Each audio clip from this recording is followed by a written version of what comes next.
Welcome to another week of Instigating with Clarkey and Drury. And guys, we got a very special guest this week. Look, we've had a lot of cool guests on the show, Clarkey. We've had a lot of cool guests, but I don't know that we've had as many guests that are as accomplished as this man. One of the finest broadcasters our country has ever produced. You've seen this guy on MLB Network, DAZN, TSN, ESPN, WWE, theScore back in the day. This guy is well-traveled, and there's good reason for that. He also happens to host one of the best movie podcasts on the planet. Ladies and gentlemen, the new host of Prime Monday Night Hockey, Adnan Virk. Adnan, how are you?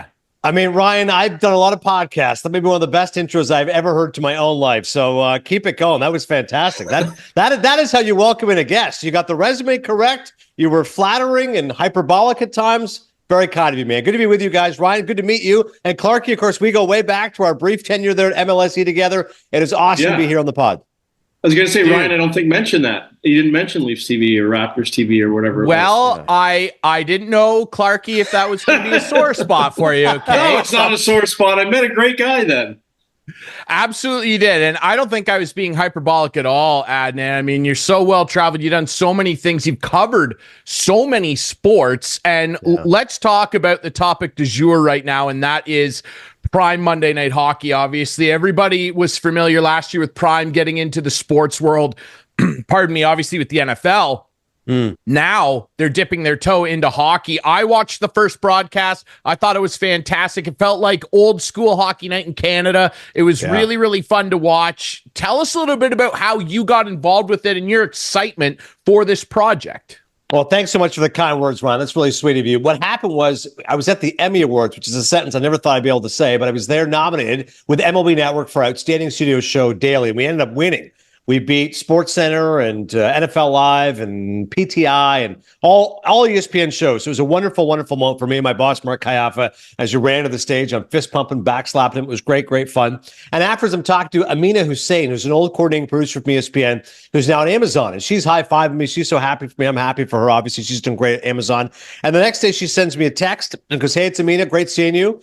Give me a shout when you can." I don't know about you guys, but generally, I'm just reluctant to talk on the phone to anyone. It could be, you know, an old colleague, could be my mother. Someone goes, "Give me a call." I go, "I got another 100 other things to do." But I was like, well, this probably should be something I should do. So I said, "I'll give you a call tomorrow." The time to make phone calls when you have 4 kids like me is in the car. That's when I can get things done. I'll do it in the car. So I call her, and she goes, "Yeah, I just want to rap a little bit last night. Yeah, it was awesome." Great. She goes, "Listen, I might have a job for you." I'm like, "What?" And she's like, "Yeah." And she starts to explain the job. And I got to tell you, Ryan and Clarkey, as Canadians, we're all naturally humble, but I, for some reason, was so brazen. I just said to her, like, I'm the person for the job. Like, we can just stop this conversation right now. Like, it's got to be me. And she starts laughing. She goes, "Well, this is why I'm calling you." So I said, "All right." We set up a Zoom, and I think even in the Zoom, very, very similar to your intro, their coordinating producer, I believe it was Josh Friedberg, goes, "Hey, big fan of your work at ESPN. Loved you on college football." And I go, "Well, Josh, let's stop right now. Let's get this job done. You offer me the job, I'll say yes, and let's get to work on this." So I was so excited when they explained to me the chance to do hockey in Canada, which, as we all know, is in our blood and our bones. And as a kid who was born in Toronto, grew up in Kingston, lived for a time in Morven, Ontario, population 500, which Mark Askin had to bring up on the first broadcast. I'll get to that in a second. But it's amazing. And honestly, it feels like a family affair because Amina, as I mentioned, is from ESPN. So is Brandon Lowe, who's one of our talent guys. So we're old friends. Askin, I just mentioned, is a legendary producer. Of course, he was hockey in Canada for so many years, and he's the biggest MLB Network fan in Canada. He's texting me every time he's watching me on TV. Andy Petrula is an old friend of mine from LeafsTV. She's one of the hosts and also one of the ringside reporters. Thomas Hickey and Jody Shelley are NHL Network guys, so I know them from working with them in Secaucus, New Jersey. The only guy I didn't know is Forsey, John Forsey. And of course, I feel like I know him because I've been watching him do hockey for 40 years. So it was an absolute no-brainer. And I got to thank MLB Network, fellas. You know, I worked at ESPN for 9 years. I had a blaster. It's a great, great company. But when you work at ESPN, they demand exclusivity. That's where you work. It's a real credit to MLB to say, listen, let's figure this out where you can fly out Sunday, do the game Monday, and come back first flight Tuesday. For example, this coming weekend, Sunday, I'm doing, I'm in the studio doing MLB Tonight, our flagship show, Emmy Award-winning show.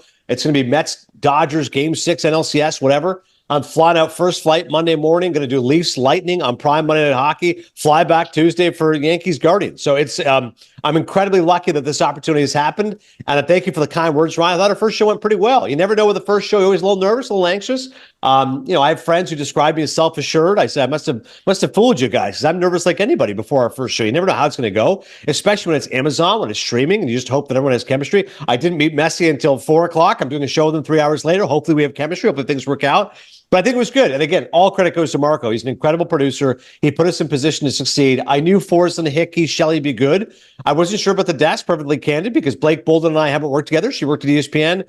First black player, women's hockey league, was a scout in the Kings. And again, I just met Messier, who, I got to be honest with you guys, I grew up a Flyers fan, so I don't have great memories of Messier from 85 and 87. But it was a lot of fun the way things worked out. A good crowd there in Montreal. Penguins win 6-3. And apparently the lag was okay. No issues with the stream. Because first and foremost, I'm a consumer like anybody else. If I'm streaming something, I would get mad if there's a lag, if something's happening. Everyone told me no glitches. Technically, it worked well. So blessed to be in this position on Prime. You're giving me flashbacks of when Leafs TV started streaming, and it was a complete nightmare, like absolute nightmare. What was his name? John, I forget his last name, but he would be texting me all night because of the stream issues. I'm like, I'm not a technical guy. I like, my Wi-Fi is working fine. Anyway, hey, behind the scenes, you said, Mark, is John Shannon involved? And what's his level if he is? He's not. Of course, I love John Shannon. Okay, I thought he was. No, okay. I love John. Obviously, I don't think I ever actually worked with John. And I think about it. When I was at LeafsTV with you, Clarkey, and Marco, I don't think John was there. He was at Sportsnet. Was Chris Hebb there? Chris Hebb was the boss there. Yeah, Hebb was great to me. He was the one who brought me in. Him and Aaron LaFontaine. By the way, Aaron LaFontaine did send me a message. He was like, LeafsTV pays off when he saw that I got the job. I said, like Ryan's intro, LeafsTV never actually makes the cut. I was only there 9 months, so sadly doesn't get enough love in my bio. But of course, you, LaFontaine, Hebb. But yeah, Shannon, I've done this. He was on Bob McCowan's podcast a few times, so I've definitely kept in touch with John, done his podcast. He sent me a very nice text, so I got the job, but not involved right now with Amazon. So what are some of the things? It's always whenever something new comes along, they want to introduce new things. Yeah. Has Prime done that, and what will we see moving forward? Well, I think, Ryan nailed it, Clarkey, when he said that it felt like old school hockey in Canada. And I think, Forsland nailed it in his intro. He said that the focus is going to be the game. And I think sometimes, and this goes for Canadian television, U.S. sports television, there's all this other ancillary stuff. It's like, it almost becomes like, to put it in baseball terms, like a This Week in Baseball. And I go, I want to watch the game. Like, I want to focus on the game. And you guys know me. I have a good sense of humor. I'm happy to joke about whatever. And as Ryan mentioned, I love Cinephile, I love movies. There's lots of other passions I have. Mm-hmm. But if we're watching a game, we're watching the game. Like, if I figure whoever's watching is a Penguins fan, is a Habs fan, they want to know what's happening in the game. So let's focus on that. I think technology-wise, and this is purely just my own assessment, having been in America and watched Amazon on Thursday Night Football, they seem to really lean into the numbers, the analytics, and that kind of stuff. So I wouldn't be surprised the more we do it. This was night one. But I think we're going to have this rapid recap concept, which is fascinating, which is that apparently if you just start watching midway through the first period, there's going to be an option where you can catch up on the game, what you missed so far. Like it's in a 2-minute thing. I don't know exactly how that's going to work, but someone's mentioned that to me. Again, I know Hickey, because of our work at NHL Network, was a great defenseman with the Islanders, played for Canada, won 2 gold to the World Juniors team. He likes analytics. He and I have talked about that. He goes, if I'm on the desk with you, I'm going to talk analytics. That's absolutely. I think, it was obviously a big forefront in baseball. Now it's a part of hockey. I think the hockey fan is now more educated, more intelligent than they ever have been before. We don't just have to speak in cliches. We can speak to an educated fan. So my first thought when I think of Amazon, what will be different? I would just think technology-wise, they'll be cutting edge. And I would think numbers and analytics and all that kind of stuff. So you said you're a hockey fan. Give me the New Jersey outlook on my Maple Leafs this year. Well, it's funny. Being in Jersey, I'm always surrounded by Canadians at NHL Network. Of course, Mike Johnson's an old buddy of mine. I used to live at Yonge and Eglinton. Mike still lives, I think, Yonge and Lawrence or Leaside. He's around that area. So I see Johnny quite a bit. Kevin Weeks is a dear friend, of course, Scarborough's finest. He lives in Jersey. He's one of the mainstays at NHL Network and at ESPN. And all the other guys, I swear, are Canadian. Ken Danico, I work with all the time. Of course, he's Mr. Devil. Dano is from Edmonton originally. So he was very happy when the Oilers were in the Cup final. He's telling me his sister Leanne's the biggest Oilers fan ever. She's losing her mind. Stu Grimson's a dear friend. He's from Ontario, again, fellow Canadian, lives in Nashville. So every time I'm working at NHL Network, it feels like I'm with a Canadian. Darren Pang flies in a couple days. Whoever it is, it's a lot of fun. But when they talk Leafs, it's funny because Dave Reed, I work with all the time, of course. Dave Reed on TSN. Yeah, sure. So Reader's always breaking in the Leafs and stuff. And it's funny. The Americans' output is always like So what is it with the Leafs? And I'm like, what do you mean? I'm like, you want like a 5-word answer to a 10,000-word question, which is like, what you're trying to tell me is like, what's with the Leafs? Like, how can this team not have won a Stanley Cup since 1967, to have such a rabid fan base, to have such popularity? Hey, listen, the Cubs went from 1908, okay? So it's worse out there. Trust me, other teams have had it worse. But I think generally the look here in Jersey is that, hey, that Toronto team, it's such an incredible market. They're so vibrant. They're so passionate. Wouldn't it be great for the game if they could make a deep run? One day they will. Who knows if it'll be with this club. The fact that they won a round, okay, that was cause for celebration. I think the big thing I find, Clarkey, when I talk to Americans who are hockey fans, they're kind of surprised they haven't made more major changes. Like, I think it's an American thing that if your team had great regular season success and didn't survive in the playoffs, there'd be major stuff. When you look at the Leafs, they go, okay, Sheldon Keefe's not there, Kyle Dubas isn't there, but like your core four is still there. You haven't made major changes to that. So I find generally that seems to be the raised eyebrow, at least from the American perspective, is that they would have thought if the Leafs were in America, if it was baseball, football, basketball, they would have blown the whole thing up, whatever that means. Trade Marner, whatever it is. This is their year, man. Well, it's always their year. There's always next year, Ryan. That's what we always absolutely say. There's been a next year for a while now. Yes, and Adnan, I want to dig into that because Clarkey and I really got into it last week after the first game. I was very unimpressed with their opening night performance, even though they had all the shots. I really didn't care because I'm just sick and tired of having to talk. They haven't lost since, Ryan. They haven't lost. Yeah, since. They haven't lost since. Good for them. It's not April. I'm just sick and tired, Adnan, of having to go on this show with Mr. Maple Leaf over here and talk about a team that tangibly does nothing. And for that great fan base. And we got into it about Marner and Tavares in particular. I had the take that I actually think everybody wants to run Marner out of town, and he's got 1 year left. I'm actually of the opinion that I think it's more imperative that they just let John Tavares walk and not re-sign him, period. I wouldn't re-sign him for the league minimum. Let that guy walk, replace him with somebody younger and more effective. What is your take on that and what you would maybe do if you had your GM hat on? Well, you're absolutely right, but Marner ends up being the whipping boy because everyone knows Matthews is incredible and could score 70 goals and win the Hart, win the Rocket, Richard, etc. You can't trade him. And Nylander, everyone looks at and goes, well, he's a lot of upside. Yes, he's high salary, but great young player. Marner's what everyone seems to annihilate. And you know, ultimately, when I look at this team, I look at Einstein's famous quote that the definition of insanity is doing the same thing over and over, expecting a different result. So I would have traded Marner this offseason. I don't know what I would have got for him, but I'm sure I would have got something. I would have just traded talent for talent, would have beefed up my defense, different score, whatever it is. I would just say, listen, it's not Mitchie's fault necessarily, but let's mix this thing up a little bit. Let's shake it up and let me see what offer I can get out there. He's a good young player, for God's sakes. He has great offensive potential and can score a ton, just hasn't performed well in the playoffs. I'm sure I could have got a good deal for him.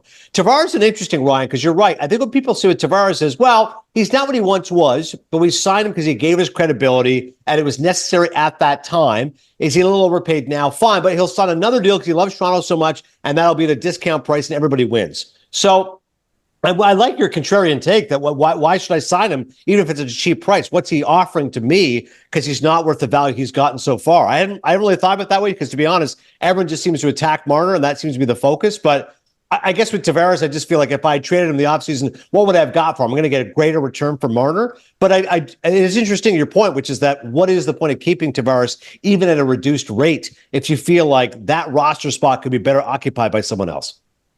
I just look at it and I consider guys like Sam Bennett that are going to be a free agent. I'm not saying, sign him up for the Maple Leafs, but I guess my whole take is the guy.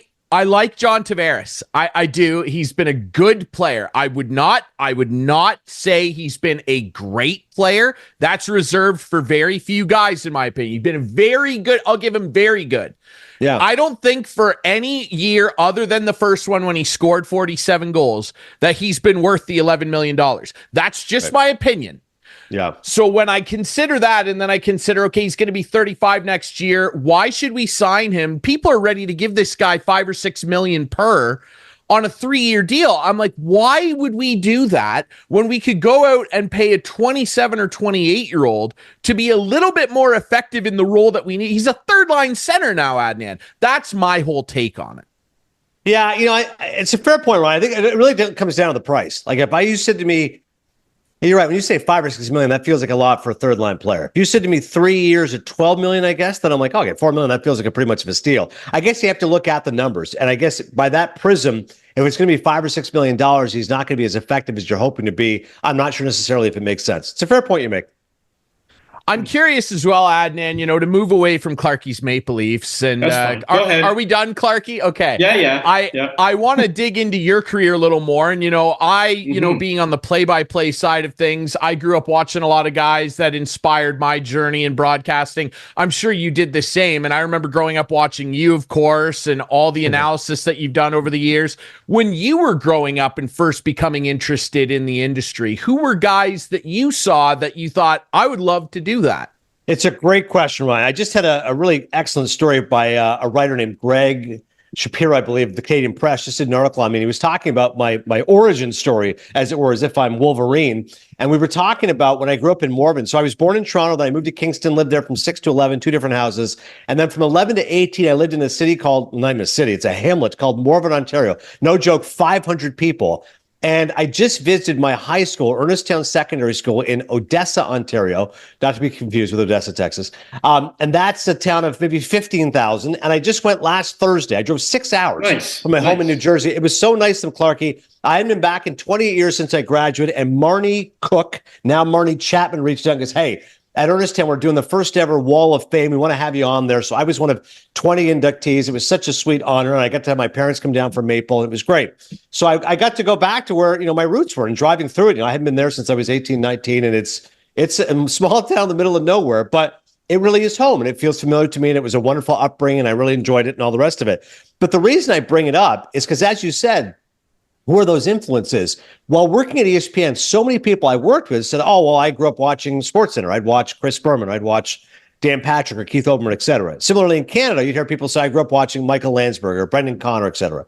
But in Morven, there was no satellite. You could not get anything at all. I remember Dave Mowers, who was at least 40 years older than me, but also a rabid sports fan. I would complain to him. I go, I can't be, we live so far in the middle of nowhere, Morven, Ontario.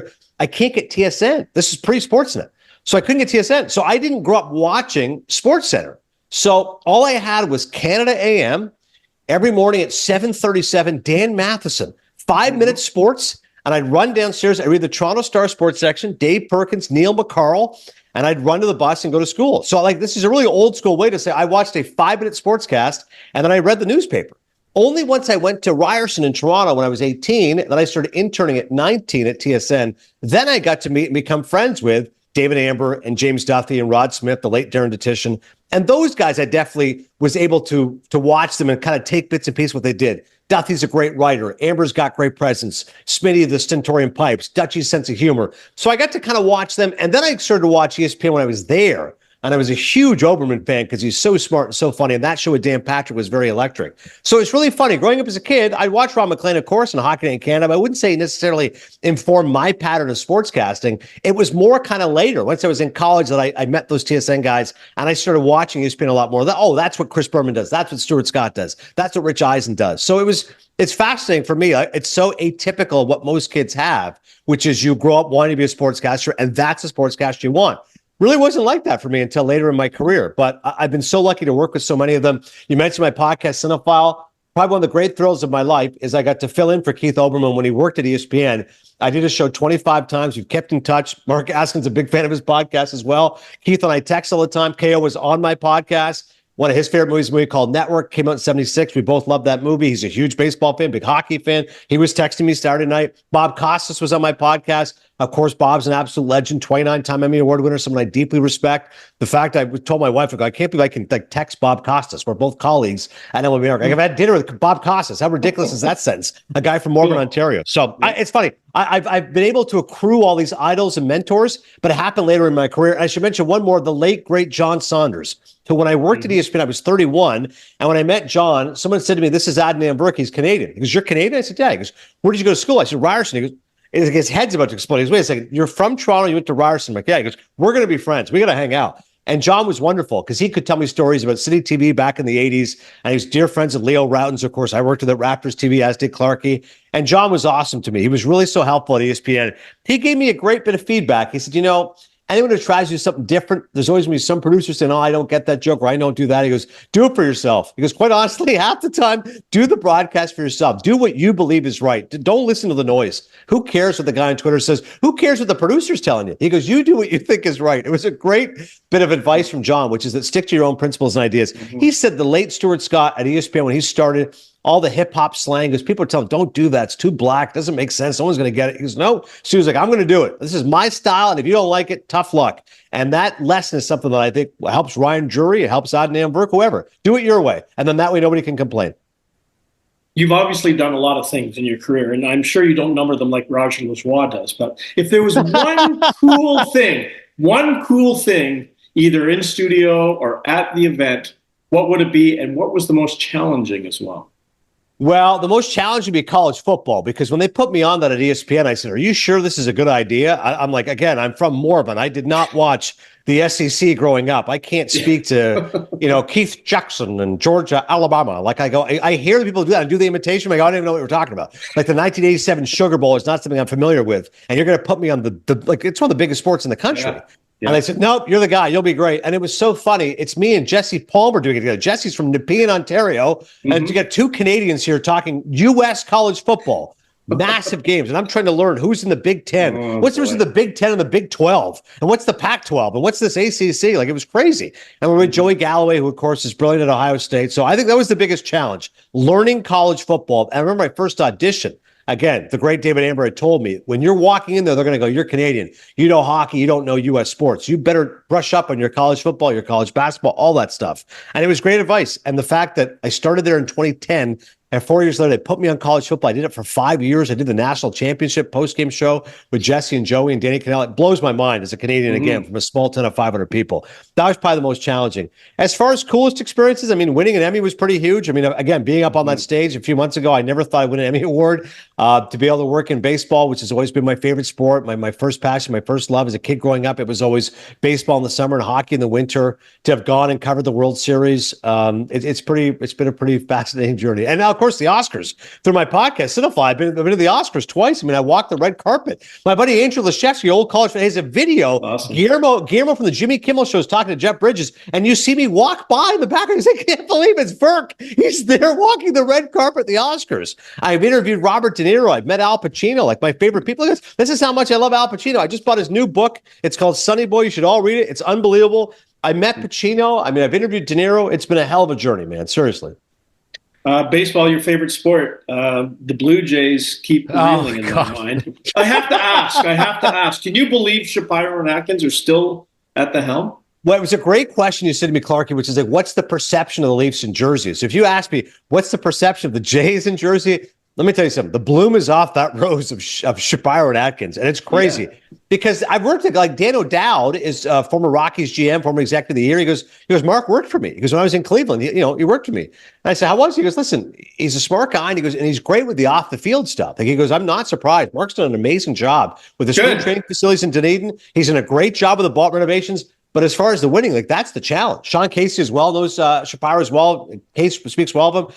And I said, it's great that you can do the off the field stuff, the corporate stuff, the glad handling. Let's focus on the team. And I think the part that's the most shocking to me, and honestly, I feel dismay for Blue Jays fans. I really do.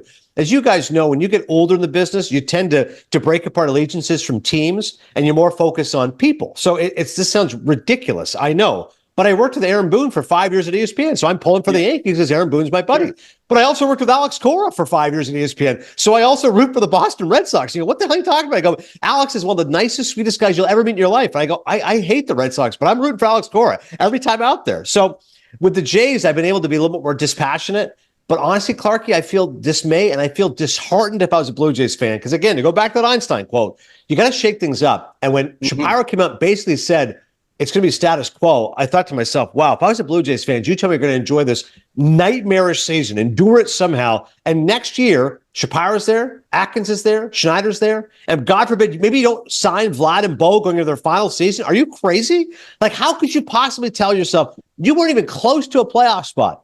You finished with mid-70s wins and you go, we're We're going to figure it out. You know what was the most appalling is when Shapiro was asked at that press conference what happened, he said injuries. And the great Rosie DiManno, who I remember reading in the Toronto Star growing up as a 15-year-old, wrote in her article, the Jays had the fewest games lost due to injury. Like, if someone goes, it was injuries, no, they actually the fewest games lost injury. No major injuries. Like, yeah, Bo missed 80 games. Okay, you still had Vlad, your best player. You still had Kevin Gossman. You still had Barrios. Like, all the stars are there. No one says to themselves, oh, the Jays stunk because of injuries. They go, no, the Jays stunk because of personnel. They made poor decisions.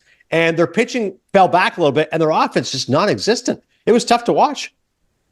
Yeah, it was that we really went off on that press conference a couple weeks ago there with our friend Rob Longley from the Toronto Sun, and he said it best. I think he said it. Look, talent wins baseball games. Like you can't have a group like this put together and blame it on injuries or the hitting coach Guillermo Martinez. You can't do this stuff. And Adnan, I thought the most appalling quote during that whole thing was when Mark Shapiro said, if I felt like there was a better person to run our baseball operations than Ross Atkins, I'd go hire them.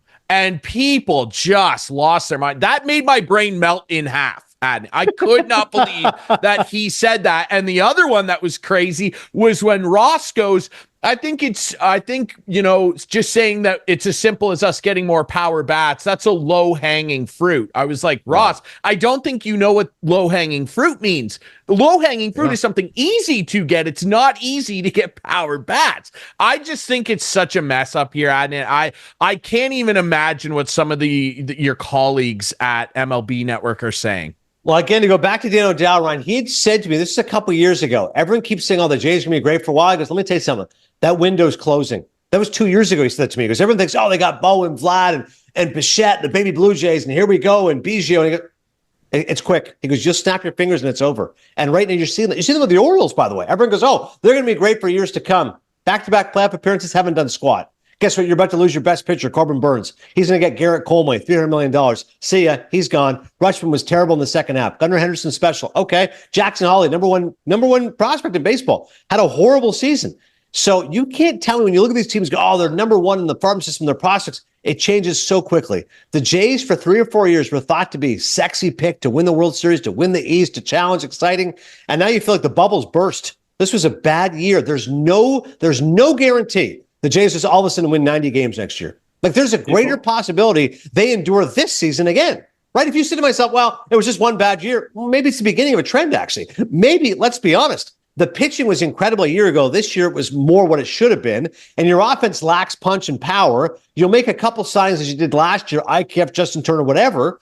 But what if Vlad walks? Like, I got news for you. I know there's a love-hate sometimes in Toronto because Vlad got off to a slow start. Everyone says he's not the guy in 2021. I know about 100 people who would sign him tomorrow in America. Like, if Steve Cohen and the Mets, they'll give Vlad $400 million tomorrow. Like, we'll take Vlad. You guys hate him so much? He's the best first baseman in baseball. Look at his numbers this year. He was 325, 30 to 100. Like, he went bananas. And I hear all these people, Jays fans, go, wow, it was only in the second half when they stunk. Okay, if you want to lose him, he's your best player, then that's fine. If you want to sign him, Shapiro and Atkins, take care of it. How about Shapiro's response when they asked him about Vlad? He kind of said something like, well, we'll wait and see. I mean, are you kidding? You should go, he's our best player. He's special. We love him. We're going to take care of it, period. And if you don't, whatever. But for him to be like, well, let's wait and see how it goes. Like, really? Okay. You've already lost Bo Bichette. He's not going to have much trade value. And to your point, Ryan, about the slugging, this stat stands out to me. Teams so far this postseason that out-homer their opponent are 15-6, 714 winning percentage. Oh, Teams that out-hit their opponents are 22-6, 786 win percentage. It does not take a genius to figure this out. The Jays lack power. They lack offense. Go sign some sluggers. Go back to being the Jays 3, 4, 5 years ago. Remember when it was Batista and Edmund Encarnacion and they hit the ball in the park? They don't do that anymore. Go do that again. That's how you win in baseball today. That's that they don't want us to believe that, though, Adnan, and they penny pinch up here. We've got new cup holders in the stadium. If only, guys. It's so nice. If only. Let me just say this, and Adnan, I don't think I watched you more every night of the week when we thought Ohtani was on that plane to Toronto. Oh, if only he was on that plane. That would have solved everything. I would remember being there, Clarkey, in Nashville at the winter meetings, and I was talking to Tom Verducci, who I have great respect for and admire. And Verducci goes, I think he's going to Toronto. I go, are you serious? And Verducci's like, yeah. And I go, I'm saying I'm surprised as a Torontonian. I go, really? Like, I think he's going to the Dodgers. And Tom goes, he's such a gym rat. I go, okay. He goes, like, he's going to love the facilities there in Dunedin and what he can do with it. I go, oh, yeah, but Tom, I go, that's 6 weeks. Like, okay, so the spring transfer, like, who cares? Like, what about the team? He goes, he already owns America. He already owns Japan. Now he can own Canada. He'll be an international phenomenon. He can be a star. And I go, I guess. I just think he wants to win. And to me, if I live, again, I'm proud to be a Canadian, but if I lived in Southern California, I probably wouldn't leave Southern California. And they're going to give him more money than anybody. Like, I live in a great climate. I've already played for the Angels. I'll play for the Dodgers. They're always going to be in it. They're always going to either win the division or win the wild card. Every year the Dodgers will be in the playoffs. The Jays, there's no guarantee of that. You think I'm going to leave that for the Rogers Center, which I still think after the renovations, fairly sterile dome. Like, it's not exciting. I don't want to play baseball there in April. He goes, no, I think he's going to do it. And then, of course, my buddy JP Morosi, who I adore, unfortunately had the false report. The amount of hype and excitement from the Jays, I've never seen it before, to go from Ohtani to Isaiah Kiner-Falefa and Justin Turner. Oh. And I remember, Ron, everyone said, they go, listen, just because you were willing to offer Ohtani $600 million doesn't mean you then go spend that $600 million. I understand that. So if I want to buy a Porsche and my budget is $75,000, I can get a deal in the Porsche. I lose the Porsche. That doesn't mean I spend $75 grand on BMW. I understand that concept. Having said that, you can't tell your fan base you went from one of the greatest players in the history of the sport to Isaiah Kiner-Falefa and Justin Turner. It doesn't work that way. It absolutely doesn't. Adnan, before we let you go, I have to talk quickly about your other big passion, which is, of course, movies, and your podcast, Cinephile. It's so good. Like you mentioned, you've been able to do some incredible stuff with it. We all love movies. I'd love for you to just rattle off for me if you can. Not necessarily the best 3 movies you've ever seen, because we could talk about that forever. I'm talking, it's a rainy Sunday afternoon. You're stuck inside. Comfort go-to movies. Your top 3, go. So Goodfellas is the most rewatchable movie ever. You know, it's the only movie. I remember seeing it when I was 13 years old, living in Morven, Ontario. And I think it's the only movie that makes you want to be a gangster and then be repulsed by the idea, because you're so entranced by it. Scorsese makes it so alluring. Look, he's got all these suits, he's got all this money, he's got all these girls. And then the final 30 minutes when Henry Hill's, dreaming of helicopters chasing him, he's all spaced on cocaine. You go, oh my God, what a horrifying existence this is. He's stuck with spaghetti noodles and marinara sauce, lives a life like a schnook. Pesci's obviously amazing, De Niro, Ray Liotta, and of course, Marty's directing is unbelievable. So Goodfellas is always an easy choice for me. I love, Taxi Driver. I love Raging Bull. Listen, you mentioned comfort food, so you got to go with rewatchable. So I'll tell you right now, The Naked Gun is a movie I could watch any day. I've showed it to my kids now. We find it hysterical. They go, Dad, because even they know, Dad, you're supposed to be like this highbrow film critic. I go, buddy, nothing funnier than The Naked Gun, okay? We put on Leslie Nielsen and the Files of Police Squad, and I lose my mind laughing. And probably the third one, because again, I'm thinking a rewatch movie, Rainy Sunday, Goodfellas, Naked Gun, Planes, Trains, and Automobiles. Those aren't pillows. You give me a little John Candy and Steve Martin. Nobody's laughing harder than me, Ryan. I loved it when I was 9. I still love it to this day. And I think it's side-splittingly funny and yet genuinely sweet. Like, that last scene is so poignant. That movie is so funny, and then it breaks my heart when you realize that John Candy doesn't have a home. And by the way, the new Steve Martin documentary on Apple Plus, it's called Steve, A Life in 2 Parts. He tells the story that John Candy actually has a much longer monologue, and they filmed it. And he goes, it was amazing. It was a page and a half of dialogue. He goes, I was crying hearing John recite it. In the movie, it's only 2 lines. It's just, I don't have a home. Marine's been dead for 8 years. And he goes, it was such a testament to John Candy's talent. He goes, I wish you could see how great he was in delivery. If you look it up, by the way, after this interview, look up Planes, Trains, and Automobiles final scene. You'll see the full monologue Del Griffith gives. Reading it, I almost got choked up. So there's my 3 for you. Goodfellas, The Naked Gun, and Planes, Trains, and Automobiles.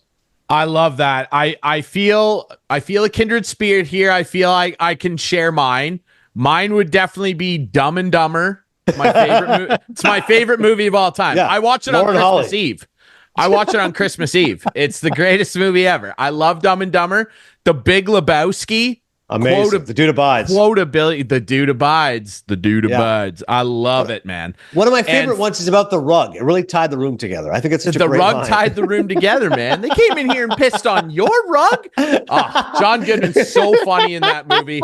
It's Shabbos, okay? It's Shabbos. Yeah, killer marmot, man. And the other one, Philip Seymour Hoffman, unbelievable. That one of my favorite actors. So funny, which is great.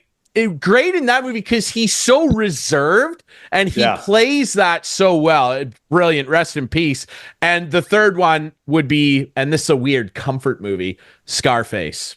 Oh, yeah. Love Pacino. I love Pacino. Scarface. That was my sick from school movie. I would sit at home and I would watch that with mom weirdly and have a nice tomato soup and watch Scarface. Oh, no. Dude, it's amazing. And again, for all those out there, read a book. Al Pacino's Sonny Boy. I'm sure he's got great stories. I can't wait to watch that. Yeah, I can't wait to read that. Absolutely. Oh, dude, I just bought it. It came out this Tuesday. I've already read 115 pages. His life, his upbringing. But Scarface, I mean, the story of that is amazing because it was not a hit with the critics. They crushed it. Ultra-violent, ridiculous. They hated it, right? And then Pacino has said, he goes, the hip hop community loved it. People loved it on VHS at a different resurgence. He goes, now it's up there with The Godfather. It's my most popular movies. Oliver Stone wrote the script. De Palma's directing. It's so operatic. The final 30 minutes are amazing. Also eminently quotable. First you get the money, then you get the power. The world is yours. Say goodnight to the bad guy. Scarface, a great choice by you. Absolutely. Well, Adnan, it was a great choice by us to get you on our show. This has been tremendous. You can catch him, of course, covering all the MLB playoffs. Everywhere. Yeah, like I said at the start, Adnan is omnipresent. He is everywhere. Catch him on Prime Monday Night Hockey as well. Yep. Support that. Great new product. And also listen to Cinephile. It's such a great podcast. Adnan, thank you so much for doing this, brother. Ron, I'm now a big fan of yours, man. You were so genuine, so sincere, and I love your passion. Clarkey, great to reunite, man. Anytime you guys want to have me on, we'll tell some Leafs TV stories again. But best of luck with your podcast and continued success. Thanks, man. Absolutely, my friend. Thank you. All right, we'll take a quick break. When we come back, Clarkey and I have got to talk a little bit more about the sports scene up here in Toronto. His Leafs, they haven't lost since my little blow up. Hooray. And we'll unveil our couch potatoes of the week as well. That's next here on Instigating.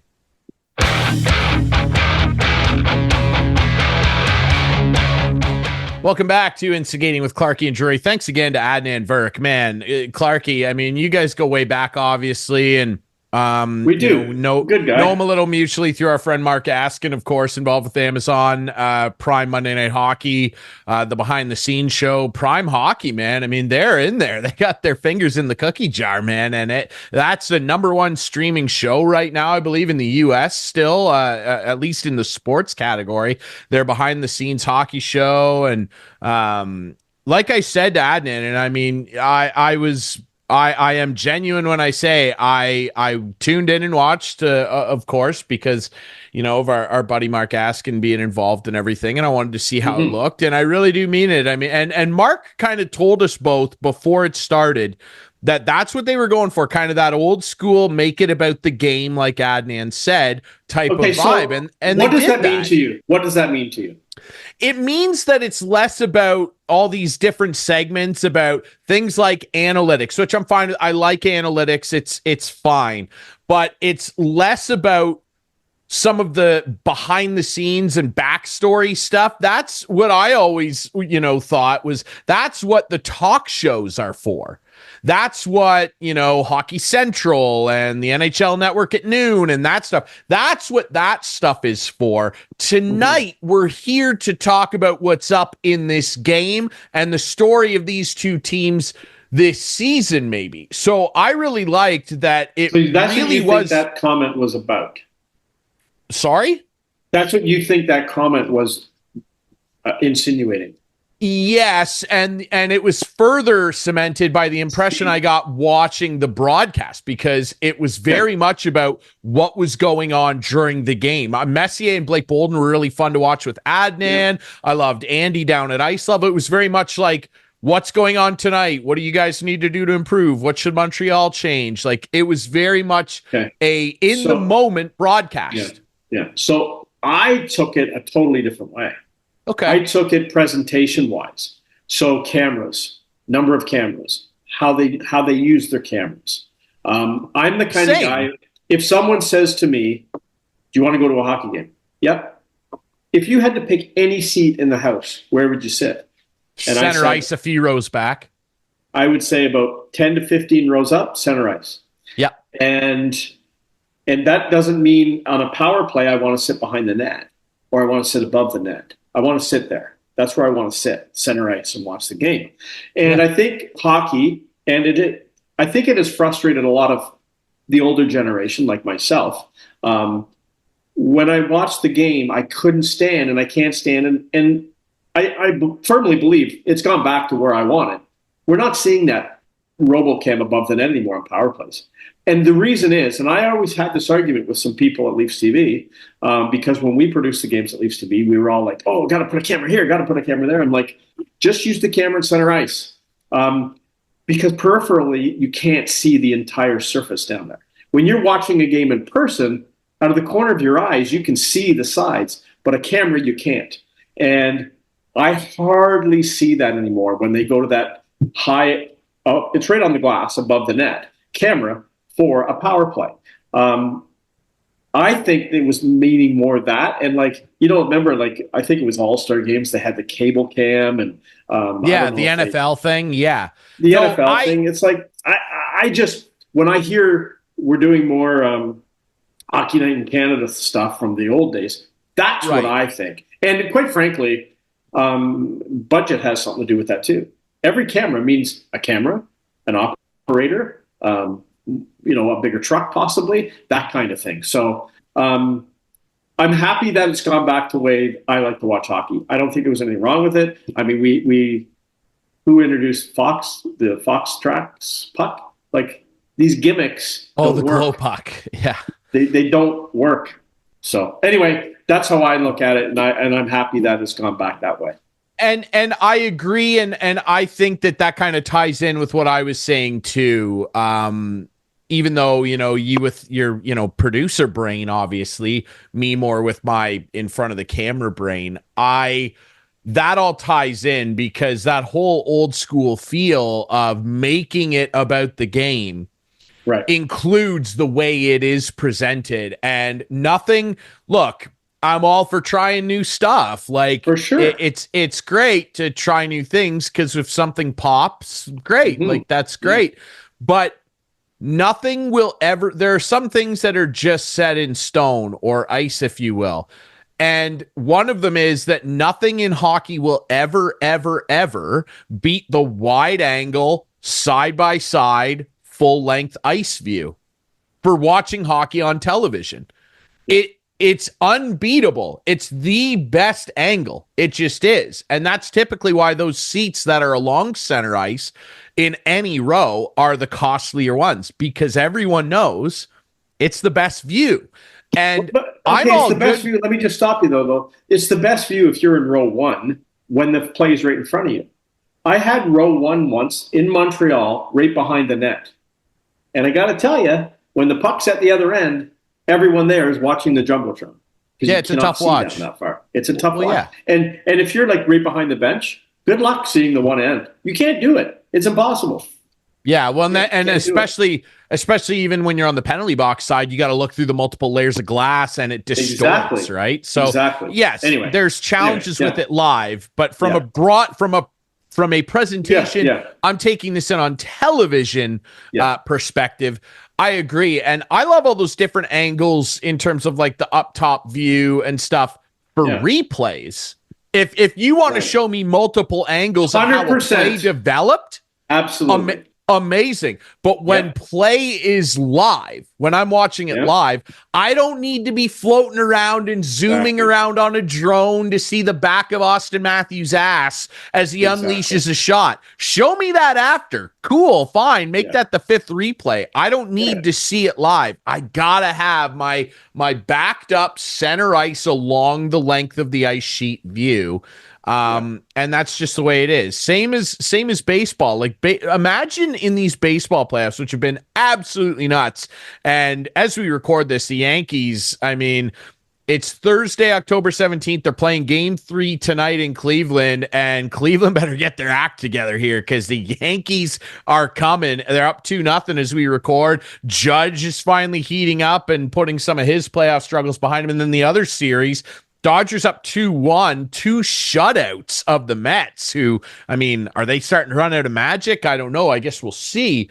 But man, oh man, can you imagine if they just if pitches were happening live and they were doing it from like a top-down bird's eye view? Like, no, I want to be behind the pitcher and see him throw the pitch in. Don't give me the angles after. I love the ump cam. so you can see how the pitch looks as it comes in after a strikeout. Don't make me watch the whole at bat from some weird angle. Just give it to me the way that it's meant to be taken in on television. Give me the picture view. I love it. Totally agree with you. We agree. We agree.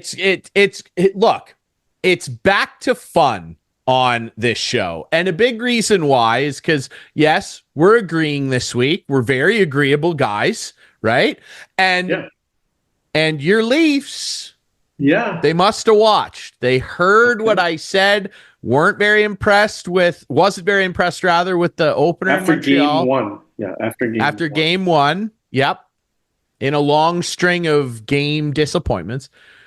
And they sure turned it around, man. They went to New Jersey the next game, and they gave old Sheldon Keefe a what for, and played really, really well.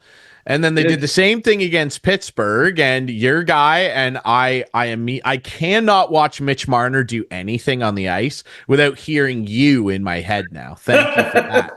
Because he walked down and sniped a beautiful goal, and the first thing I heard was, oh, there's Mr. Fancy Pants. And then you know what the second thing I thought was? There's $13 million a year. Yeah, I knew you would. And I thought the same thing when he scored. I'm like, Ryan's going to be thinking to himself, he's going to sign for $13 million. Here it comes. 5 years, $13 million. And we'll call it 5 years, 12.8. And then Monday night against the Kings, or Wednesday night, pardon me, against the Kings. Man, oh man.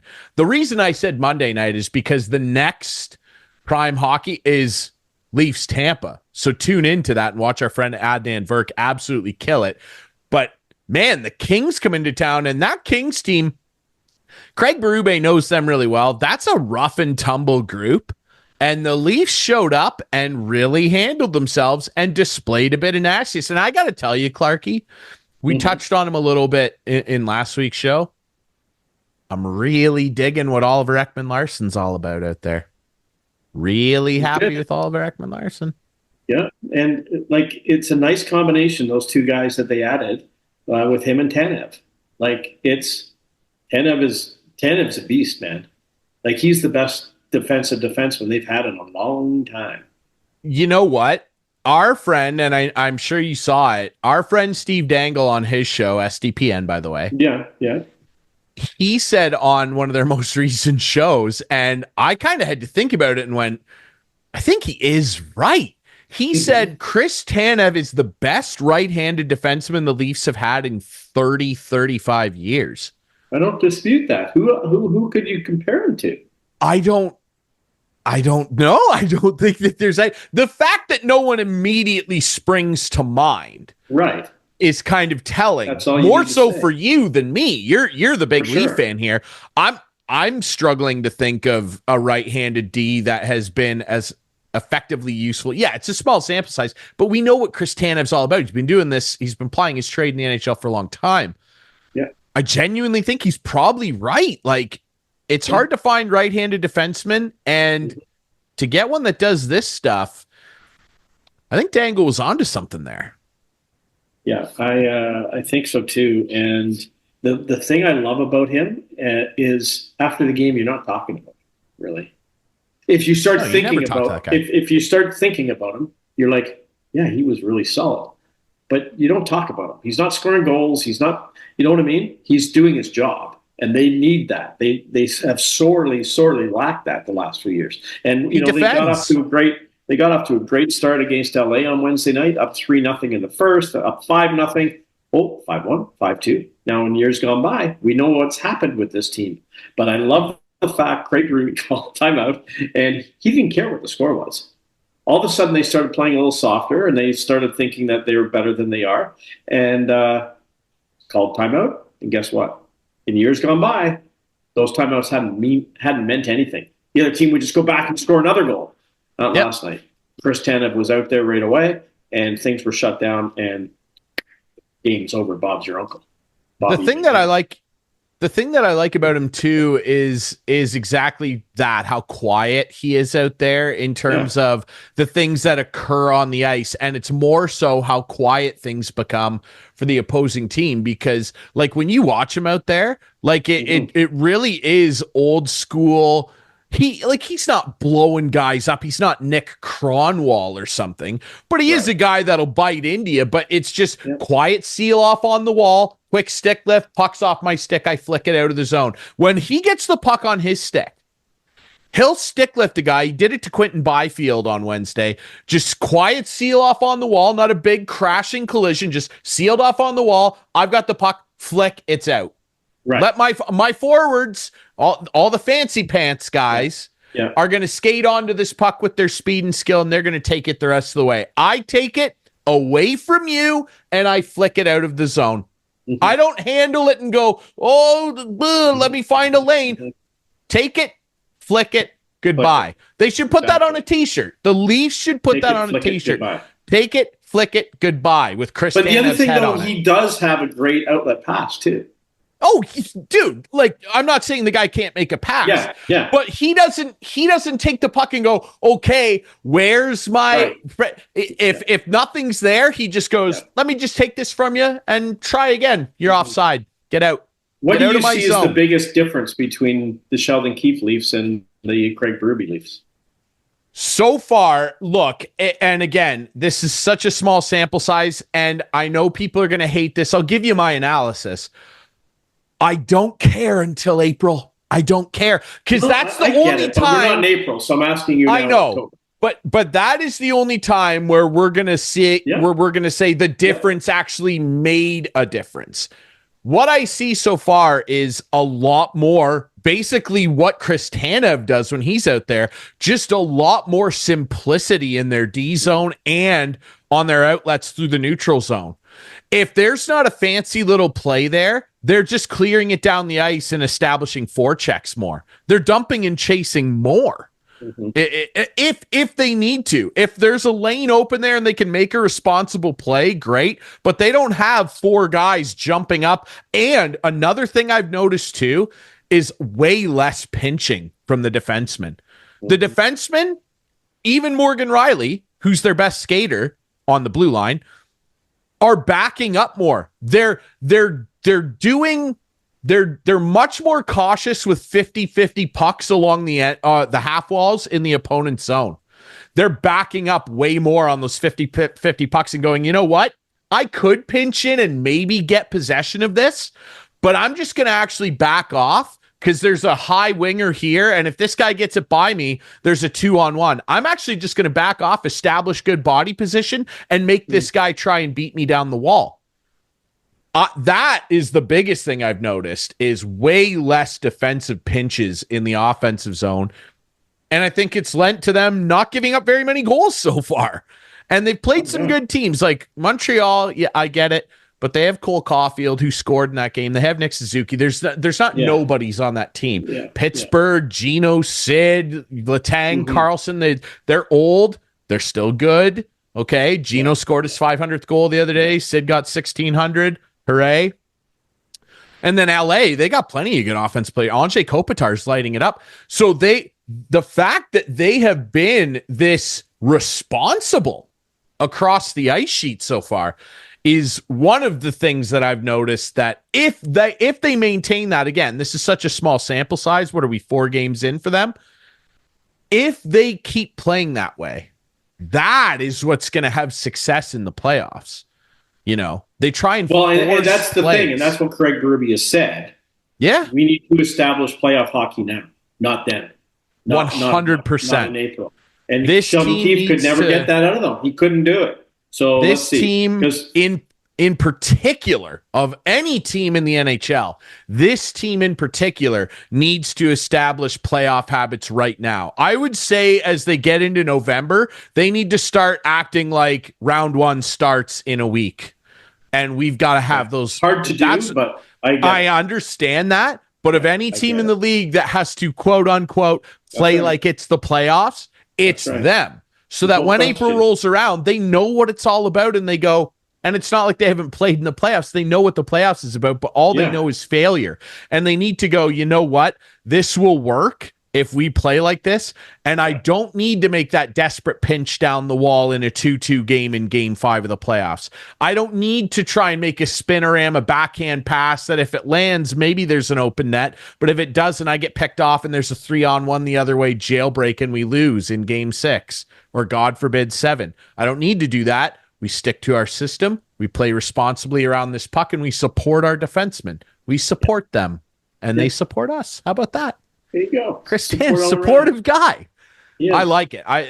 Oliver Ekman-Larsson, though, to me has really stuck out. I really, really like his game. Let's talk couch potatoes this week. Let's break first. Let's take a break. You want to take a quick break? Let's take a quick break. Then we'll come back and we'll do our couch potatoes. Absolutely. Let's take a quick break. We'll do that. We'll come back. Producer Adam will hammer away at the couch potatoes. That's next here on Instigating.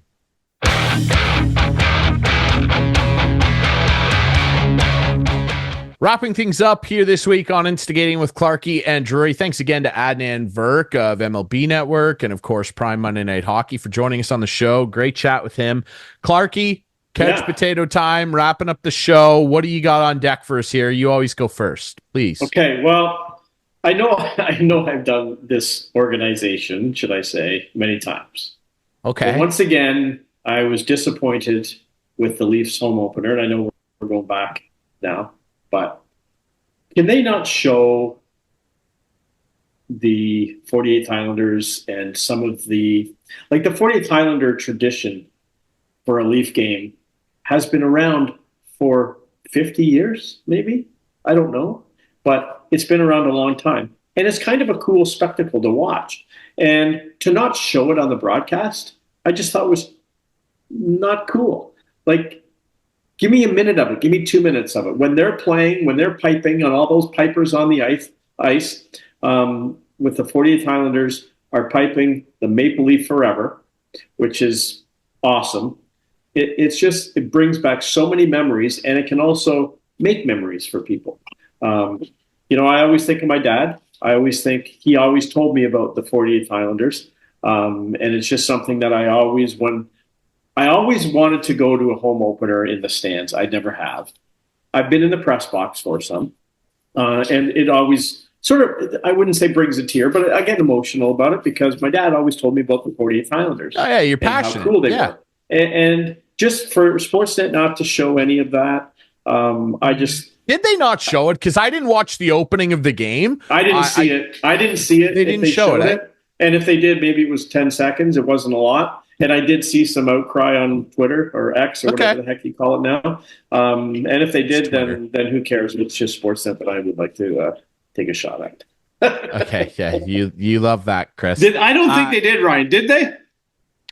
I don't know because I didn't see the opening ceremony. I tuned in like 5. I tuned in. The like Highlanders 5 are on in. the ice. The Highlanders are on the ice right after warm-up, so they're not on the ice like at 7:00. They're gone by then, right? Yeah. But and when I know I'm reminiscing, but in 1999 when the Gardens closed, yes, Anne Murray sang the Maple Leaf Forever on the ice. Do you remember that? The Songbird. I don't because I was like 8 years old. I do. I take your word for it. Yeah, I do. Songbird, she sang the song. She came out at Maple Leaf Gardens and sang the song Maple Leaf Forever. That should be their victory song. That's what they should be playing. Just like the St. Louis Blues. You remember what they used to play all the time when they got a goal or when they won a game? No, but like when Gloria the Saints go marching in. Oh, did they do that? Okay, cool. Marching in. Yeah, that's what they would always do. The only notable victory song I remember of the Blues is Gloria. Best we're sang by back in the 80s for Gloria. Go marching in. And look this up if you've never seen it. Best covered by our friend and yours, Brett Hull, at the Stanley Cup Victory Parade. And if you don't know what I'm talking about, get a gander at old Bretsky hammering away at Gloria. Oh, yeah. I'll pre-warn you if you've never seen that. Brett had a couple. He had a couple, yeah. Exactly. He's very red.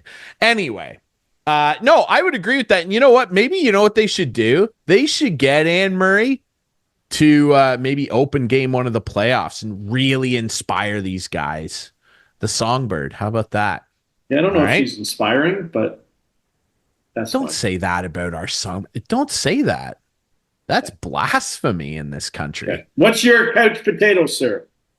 Mine is a cool one, but a somber one, obviously. The Columbus Blue Jackets, producer Adam, home opener the other night, incredibly emotional. Obviously for everybody there, not having Johnny Gaudreau and having his whole family there and raising his number up to the rafters in remembrance.